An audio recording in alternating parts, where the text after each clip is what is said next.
How are you? Great. Wonderful. I am delighted to be here with you today for this talk, Passion for the Possible. And I'll tell you that I spent yesterday with a big group of your practitioners, and you have wonderful spiritual leaders here. Do you know that? They're so deep and centered and wonderful and committed to you and committed to this center. It was just a delight, an absolute delight. And here you are in the beginning of your pledge campaign, so it's fun to speak into that too. And I wore the red. I'm like in it, I'm into it all the way.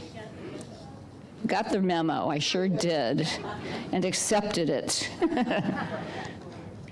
So my intention today is to stir up your passion, meaning your excitement and enthusiasm for what is possible as you journey together in this incredible time in the life of your center.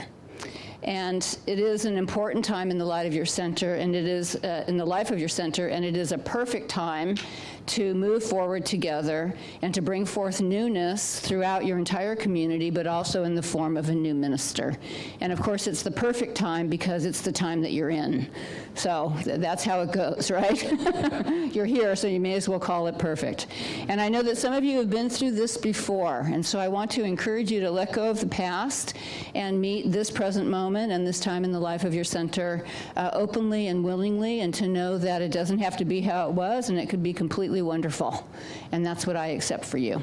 And passion is an inside job, so I'm going to do my best to be passionate about what I'm speaking about today. And for you to engage in it is up to you. It's absolutely up to you. I cannot produce passion in you, but I certainly can demonstrate it for myself. So this is a time that is crucial and meaningful and special. And what I'd love to encourage you to know and to trust is that the way that you come together with each other, coming together in faith, in connection, I'm going to talk about agreement in a minute, in agreement, and deep caring for yourself and for your center, and your willingness to step forward and to give of yourself and your time, your energy, and your resources as you can. All of these things will make all of the difference. They will make all of the difference to what it is that takes place here and the energy that you generate and that you express out to the world that will call in your brand new minister. And so it's all so very important. Sometimes when I think about change, I think of it as spirit taking all the pieces and throwing them up in the air, and it can feel like that. The wonderful thing about that is twofold. That first of all, when that takes place, the status quo is loosened. How things have been, there's a change in how things have been, and things are not as fixed as they were. And as the pieces begin to come down into new arrangement, there's lots of room for spirit to work. This is when prayer and high thoughts of great good absolutely help the pieces come together in new arrangements that are pleasing and joyful to you. And Emma Curtis Hopkins has a great quotation. I'll say it, and then I'm going to have you repeat it with me. And that is, God is cutting out the pattern of my circumstances to please my heart. So we'll break it down. So God is cutting out the pattern of my circumstances. God is cutting out the pattern of my circumstances. To please my heart. To please my heart. Let's do it again. God is cutting out the pattern of my circumstances. God is cutting out the pattern of my circumstances. To please my heart. To please my heart. And one more time. God is cutting out the pattern of my circumstances. God is cutting out the pattern of my circumstances. To please my heart. To please my heart. A good affirmation, right? Wouldn't you like to have that be so? Yeah. And so that is what I accept for you, and I want you to get passionate about that possibility, that exactly that is taking place. So there are two main things that I'd like to talk to you about today. And the first one is the power of group agreement, and the second one is bringing the best that you have in you to the situation. So there's a teaching in the Christian Bible that says, whenever two or more of you agree as touching anything that they shall ask, it shall be done for them by my Father in heaven. Whenever two or more of you agree as touching anything that they shall ask, it shall be done for them by my Father in heaven. And that is a powerful teaching about group agreement. And Ernest Holmes, even if the group is small, but when two come together in agreement, something takes place. And Ernest Holmes speaks the same teaching in this way. It's in the back of Living the Science of Mind. It's page 336 if you're a note taker on page numbers.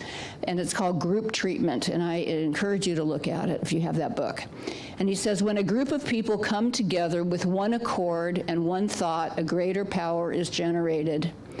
Not because the creative principle responds to a number of people more than it does to one, but because the combined faith of a group reaches a higher level of acceptance. I'm going to say that again. When a group of people come together with one accord and one thought, a greater power is generated. Not because the creative principle responds to a number of people more than it does to one, but because the combined faith of a group reaches a higher level of acceptance. And so when you all come together in agreement that only good, good, and more good is taking place here, there, no matter what it looks like in any given moment, there is the power of group agreement. You're actually harnessing the power of group agreement. And Ernest Holmes goes on to say this. He says, group treatment is effectual when all agree to work for a specific purpose and completely forgetting themselves and their personal desires merge their whole attention for the common good. Group treatment is effectual when all agree to work for a specific purpose and completely forgetting themselves and their personal desires merge their whole attention for the common good. So there's several things that I love in this teaching. And first of all, it is that we come together with one accord. And accord is not a word we use very often these days. It means to be in harmony with, to be in tune with. And so you begin to harness the power of group agreement when you're willing to come into harmony and attunement, you could say, with each other about the good that is taking place. And the next line is so crucial. They agree to work for a specific purpose, all agree to work for a specific purpose and completely forget themselves and their personal desires. What that means is we give up our personal agenda. In other words, we give up our idea, our fixed idea of how it's supposed to be in any given moment. We're willing to surrender our personal agenda, which usually comes through us as how I see it is the way that it ought to be, and all these other people are just plain wrong, and be willing to surrender that and merge attention for the common good, knowing and accepting that it is the good of all that manifests here in some way. And I'm going to say many things today that you will take very personally. And I have no specific information on anybody, so no, I haven't been listening to your conversations. What is possible is to stand together and work together and to let go of personal agendas and to surrender any kind of behavior that gets expressed, however it gets expressed, but what's inside of it is, I'm right, you're wrong. And to be willing to open up to the common good and the way in which Spirit is moving through everybody into agreement. And this taps into the whole idea of group wisdom. And Reverend Michael told a great story yesterday about in a county fair many, many years ago, an ox was placed on a scale, and all the people at the fair who wanted to play got to estimate and guess what the weight of the ox was. And when they took all of the answers and averaged it, they were spot on to the weight. Which means, powerfully, it takes everybody's wisdom to come to the right answer. And when we're playing the I'm right, you're wrong game, we miss out on the wisdom of other people. And each one of us stands at our own window on reality, and that window is slightly different. So I'm here, and somebody else is here, and somebody else is here. And how we see things, we think we're seeing the same thing, but how we see things has to do with our perception, which is based on our past, which is based on all the conclusions that we came to, very often with a child's mind, way before we had any experience, and that set in some very fixed ideas. And so it can tend to make us think that the way that we see it is the only true way. And again, why doesn't everybody else get this? And yet we only are seeing, there's a saying, we see things not as they are, but as we are. We see things not as they are, but as we are. We're seeing through the film of our own perceptions. And so when we're in that my way or the highway, or I'm right, you're wrong, or the way I see it is the only way it can be, we are missing out on the power of group wisdom and also on the power of group agreement. It takes all of us. And, you know, you're in an interesting time, and things come up in spiritual community. I always say we come into spiritual community to grow up all over each other. And so in that growing up, there's lots of friction, and that's because you've all been called together for this experience. And, you know, really, when you think about it, across time and space and wherever you all began, you ended up here at this most perfect time in the life of this center. And you're here because you're supposed to be here, and you're here to offer the wisdom that you have into the wisdom that everyone else has, so that by group wisdom and group agreement, you can come to the highest and best decisions. Make sense to you? Yes. So, where's that thing I wanted to say? Oh, there it is. And so in the middle of a time of disagreement, when we're tempted to do the I'm right, you're wrong kind of thing, and then that falls into judgment and separation and all kinds of things, it's really powerful if we meet up with somebody that we're having a difference with, and we just say, help me understand why you see it the way you do. Way different kind of feeling, right? Instead of battling at the level of point of view. And we battle at the level of point of view because we all think we're right, and I already talked about that. But we get very staunch about our points of view, how it ought to be, because inside our point of view is what we truly value. And yet there is a lot of, and so we're defending our values, but it looks like defending our point of view. And there's a lot of agreement at the level of value. Tell me what you value. Call it out. Yep, love, kindness, family, compassion, loyalty. What was that? Unity. Health. In red, what did you say? Health. Health, okay. Unity, respect, truth, love, we got that. Friends, fun, integrity, all of those things. So, does anybody argue about those things in a group like this? I don't want that stinking love stuff. No way to friends. I'm not going there. You know, we don't argue about values. And so it's wonderful in a moment of disagreement about point of view for somebody to have the presence of mind and say, let's talk about what we really value. And then work together using everybody's wisdom on the best way to help that value be made welcome in the life of the center. Makes sense? It's a way different kind of approach. It's very spiritually mature, by the way. And it is the thing that can bring forth greater harmony and attunement. Our world is filled with people arguing at the level of point of view. All of politics is that.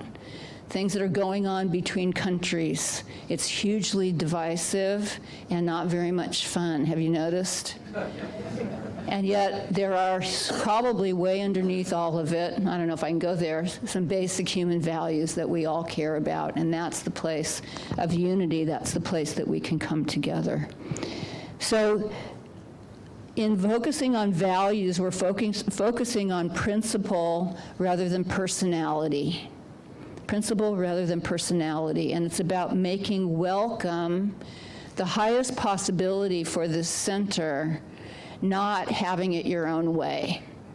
Can you feel the difference in that? One is very expansive, and the other one is pretty limited. And I will tell you that it would be heaven on earth, right here in Seal Beach, if this community can come together in this atmosphere and this consciousness that I'm talking about, harnessing the power of group wisdom and group agreement to bring forth wonderful results. And you know, we're always using the power of group agreement. It's just that people get together and usually agree upon what's wrong. You know, those little side conversations, and, you know, people get behind talking about what's bad, what's wrong, and what's missing. We want to harness this power for what's good, what's true, and what is the common good. That's the great opportunity here. I spent 15 years as a senior minister of Pacific Church in San Diego, and I spent 10 years as a community spiritual leader for our organization, and so I know what goes on in centers. And through those 10 years and now, I'm often called into places where change is happening. And so often I see what is heartbreaking, and that is that people pull apart just at the time they need to be coming together. People pull apart because they get bound to their own ideas of how it should be, and they miss the opportunity to realize that everybody is the whole, complete, living reality of spirit, uniquely and individually expressed, and everybody has a point of view, and everybody has wisdom to share. And so it becomes, how do we access that wisdom and come together with the highest and best decision that we can all agree upon, or at least a critical mass of us. Yeah. So that's the thing about the power of group agreement. If two or more of you agree, it shall be done. Powerful. The second teaching that I would like to share is the teaching on the pearl of great price. Do you know that? Some of you may know that from back in the day of your earlier spiritual learning. And the pearl of great price is one of the kingdom of heaven parables. And all of the kingdom of heaven parables begin this way: the kingdom of heaven is like unto, and then something is said. And kingdom here for us metaphysically means domain or realm, and heaven means higher consciousness. And so the kingdom of heaven parables are really saying the realm of higher consciousness is like this. And a parable means comparison, and in a parable, two things are come together for comparison. And the opportunity is not to bring the higher consciousness down to earth, it's to lift the earth condition up to higher consciousness. And so the teaching of the pearl of great price is this: the kingdom of heaven is like unto a merchant man who was seeking goodly pearls.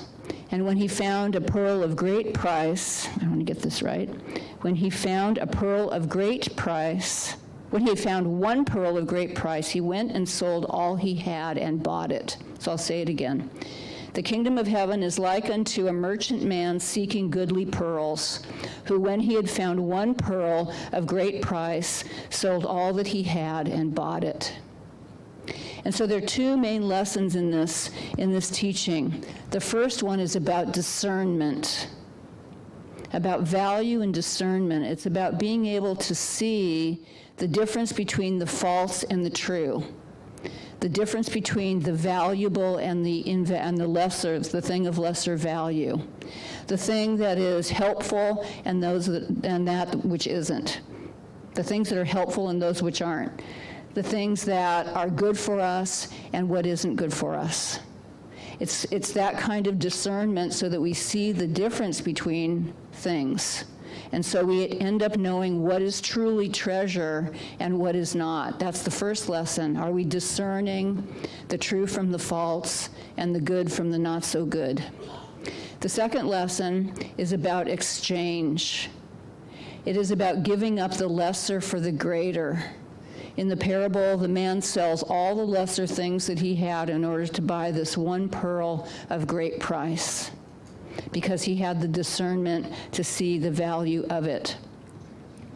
In the exchange, it's about that willingness to give up the untrue for the true, the precious, to give up the unprecious for the precious. And you know, in our personal life, we have these learnings. If you've ever gone for somebody or something that you had a little inkling about not being the best, but it was like, oh, what the heck? And, you know, you ended up in a situation when you realized that little inkling was in fact true, you've learned this lesson. You've learned the distinction between the true and the not true, or the true and the false. Whenever we fall into the realm of I know but, we are in the realm of this teaching. I know I shouldn't say this, but I know I shouldn't eat this, but let's see, what's your favorite? I know this relationship is not so good for me, but it happens to be right in front of me. You know I shouldn't buy this thing, but. And of course, there's the flip side, where actually we make it through the learning really well, saying, I've discerned this difference and I'm going for the good. I'm going here for the true, the precious, the meaningful, the very thing that counts. So let me ask you, what is the pearl of great price for you? Wisdom. Truth. Peace. Harmony. Yep, harmony. Inclusivity. Heard another one? Love. Family, love. What was that? Energy. Faith. Understanding. What was yours? Passion. Thank you. Understanding. These are all precious things to us. And so the call is to give up the lesser things for those things. They're very much like the values that you stated before. And the things that we value are the pearls of great price in our life. And they're called, there is a price in the sense that to be true to them, we have to give up the lesser. And in essence, we sell off the lesser in order for the greater. So we want to give up the lesser things, the things that steal our attention away from what is really true and precious, and go for the things that really count.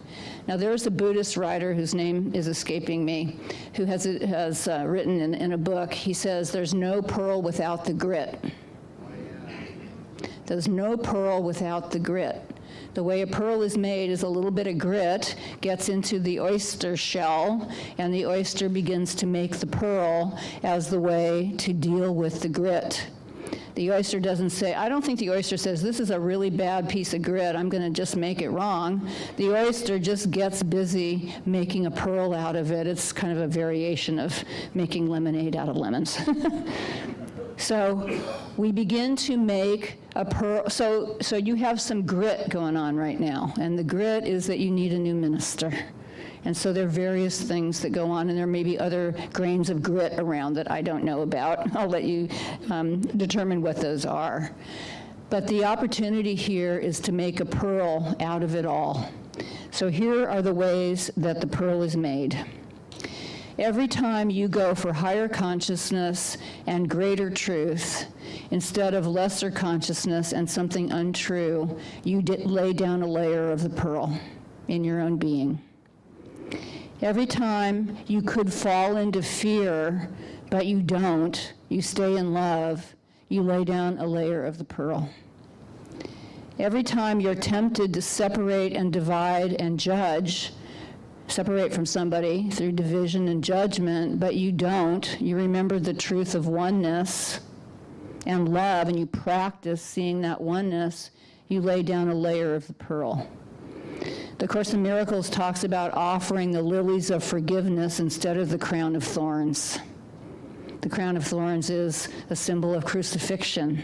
So every time we extend ourselves in forgiveness, either literally with somebody or at least in our mind, when we start to allow someone harmless passage through our mind instead of crucifying them in our thoughts, we lay down a layer of the pearl. Take a breath. Every time we choose to be healed rather than right, we lay down a layer of the pearl. When we surrender our personal agenda and we open to hear the wisdom of someone else, at least to say, just tell me where you're coming from, help me understand, we lay down a layer of the pearl. Every time you are asked to give of your time, your energy, your resources, and you could withhold, but you don't, you lay down a layer of the pearl. Every time you want to hide, but you step forward because you've been asked to engage in something, you lay down a layer of the pearl. And flip side, Every time you want to control and dominate, if that's been your style, but you don't, you step back and let someone else speak or do, you lay down a layer of the pearl. You get the idea. Whenever you think, say, do, or be the greater truth of your being, bringing forth the absolute best that you have in you, the most spiritual, true part of you, you become the pearl of great price. You become the pearl. And a whole community of people who are pearls are creating a center that is a wonderful pearl. And I am passionate about this possibility for you, that all together, one by one, as you're doing the best that you can, and bring forth the best that you have, and stay in love and connection, work toward wisdom and agreement, powerful agreement with each other, you're creating a pearl of a center, and here you are, the pearl by the sea. And I know that people are going to see the pearledness of your being, and that already your new minister is on his or her way, just getting the vibe. Thank you.